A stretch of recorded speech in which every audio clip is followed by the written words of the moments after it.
It's a new day, new cup of coffee, and it's always good to come back into the studio and have a look at your work. Now I've whacked in that little bit of green there because I was doing another painting and I had it left over on my palette, and so I thought I'll just use it up on here, but it is the same limited palette that we're using at the moment on this one. Okay, so I haven't cheated yet.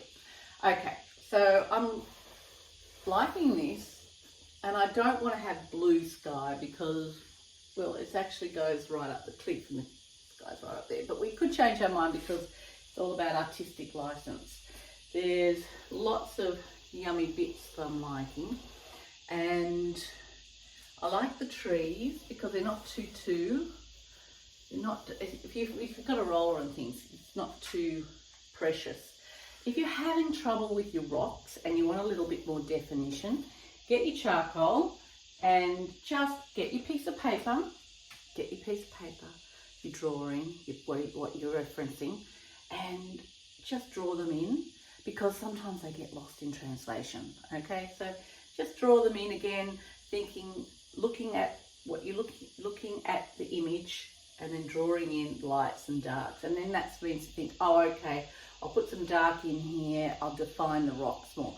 I'm quite liking this looseness, but I will probably come in with charcoal or some oil pastel as it evolves. Okay, so now what I'm going to do is I'm just going to draw in the trees. Now when you use the charcoal, twist it. This is the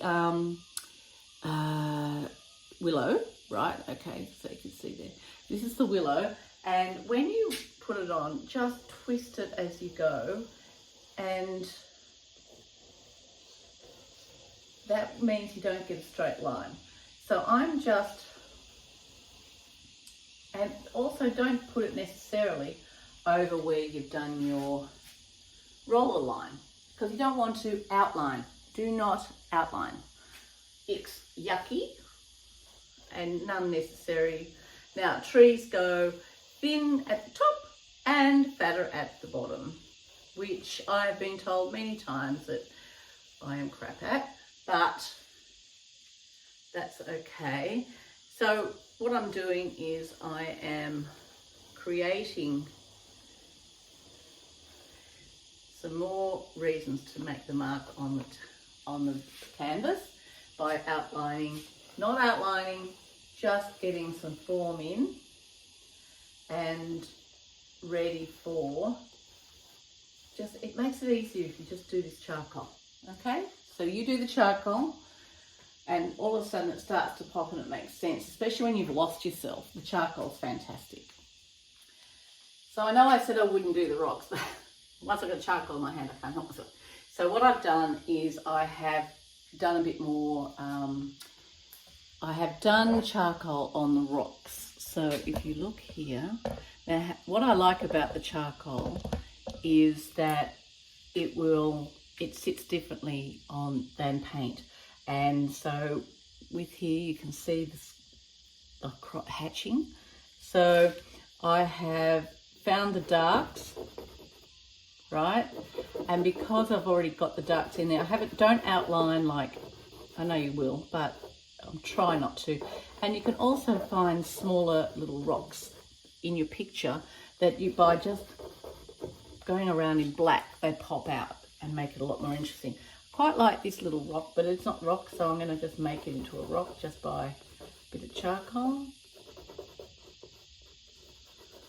And again, where the tree touches here, I'm just going to, so don't be neat, okay?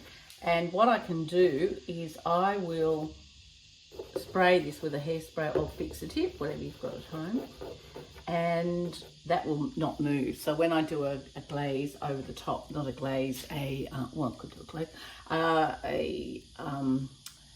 varnish over the top, it won't move, but you do need to make sure you do that.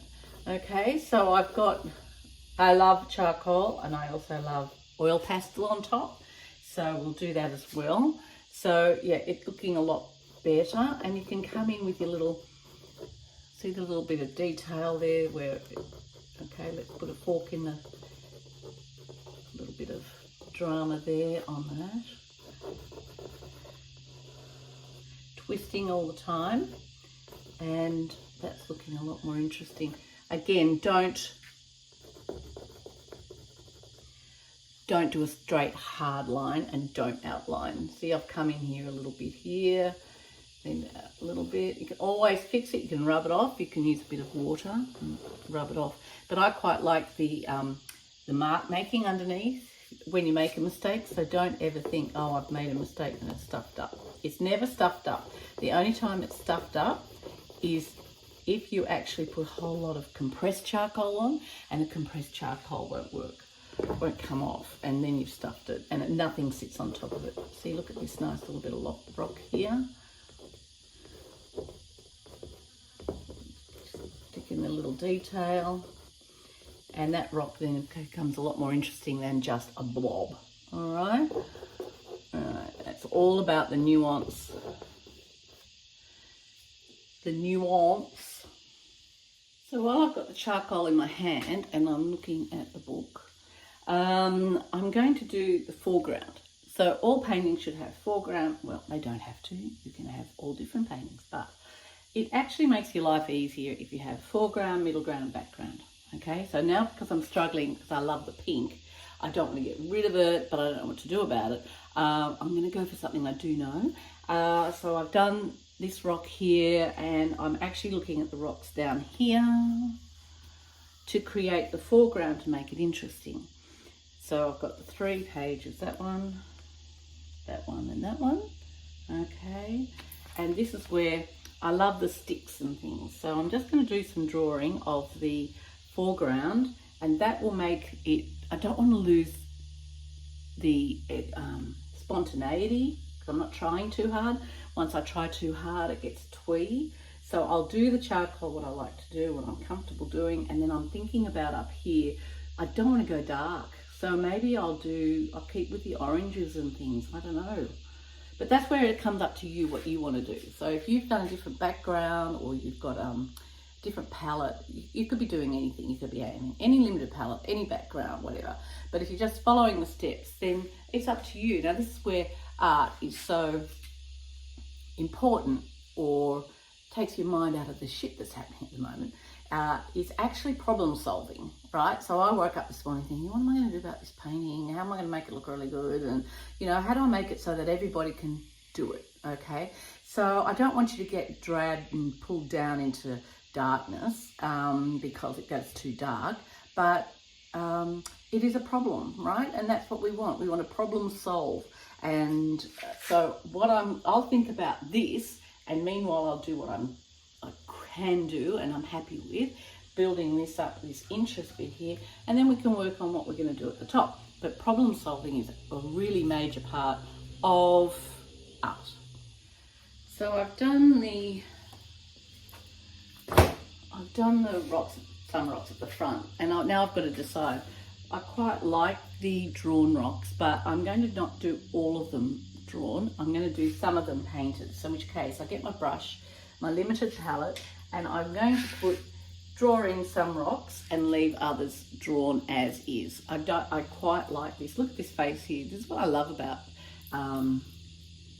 drawing and just spontaneous marks and things like that. That looks like a face, and I quite like that. So I'm not going to get rid of it, even though, you know, I like the fact that people draw into things, they see things that they wouldn't necessarily see. So that aren't supposed to be there, and the more they look, the more they see. So and also I want to point that I don't want to see everyone using my images to create masses of stuff that I'm going to see on Instagram that is going to be flogged off, right? Do your own images, do your own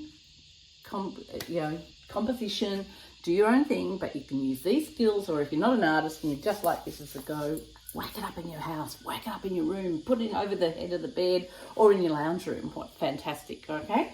But I don't want to see hundreds of these bloody images everywhere. All right, because it's my image, my bloody dark corner stuff, okay? So the thing about charcoal is that you can make it a little bit darker and lighter, and then you can make the choice about where you want to leave the mark and when you don't, and where you want to make it lighter. So I usually have the light coming down from here, down that way. So this is lighter up here, up here, up here, and down to this side here, which is usually darker, and always taking into account that where the rocks hit the bottom is where it's dark, and then the light, bits and pieces, and the shadows, and all that sort of stuff. Okay, so what the hell am I going to do? Oh yeah, I'll do the rocks. That's what I'll do.